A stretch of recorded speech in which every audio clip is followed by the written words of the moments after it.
78 years ago, a little boy in California asked his mother for one big Christmas gift, the chance to play music in a Pasadena movie house. Well, now that little boy is 90 years old, and the last original silent film organist is still playing. NBC's Bob Dotson found him in his Hollywood dressing room. On this night, Bob Mitchell wants to look extra spiffy, like Hollywood's first film stars who flicker to life at this old silent movie theater where he works.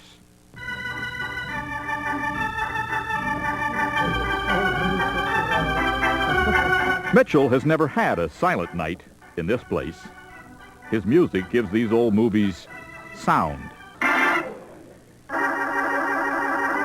Their only sound.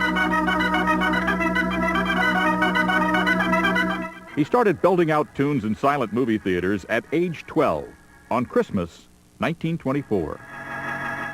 I noticed that you don't have a score in front of you when you play. No, I improvise. That's the ideal way. At 90, he still holds 1,000 songs in his head to match all the silent film action. Which is more difficult to play for, a drama or comedy? Oh, the comedy is the hardest because you can't rest for a minute.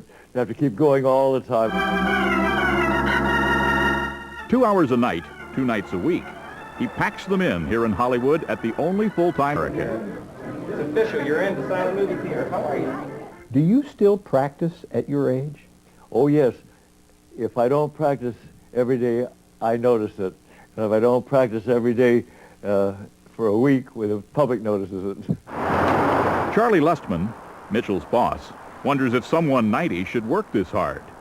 But When he comes in and he sits down at the keyboard, he becomes a young man again. Please welcome Mr. Bob Mitchell! But in 1927, just 4 years after Mitchell started, the movies found a voice. Wait a minute. You ain't heard nothing yet. Mitchell had to find a new one, too. He found 34, a boys' choir. They appeared in more than 100 movies. Classics like White Christmas, Going My Way, and The Bishop's Wife. We join with them in adoration. We join with them in adoration. Mitchell poured most of the money he earned back into the choir because some of the kids were poor. He clothed them, bought braces for their teeth, and in some cases sent them to college. 600 boys over 65 years. His choir was the first to feature faces of all colors. LarryVNash was the son of a single mother of 4 when he joined Mitchell's choir on world tour in 1961.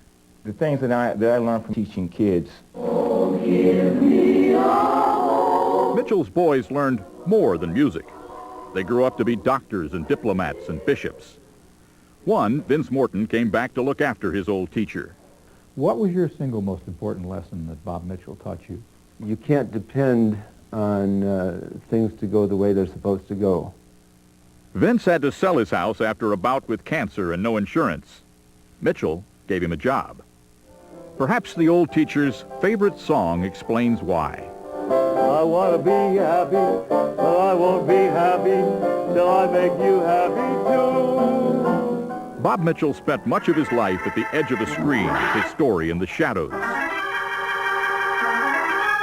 Not this Christmas. For today, Bob Dotson, NBC News, Hollywood. And Bob Mitchell just kicked off a 40-city tour. If you'd like to know if he's headed to a theater near you, you can visit our website at today.msnbc.com. And we'll be back with more of Today right after these messages.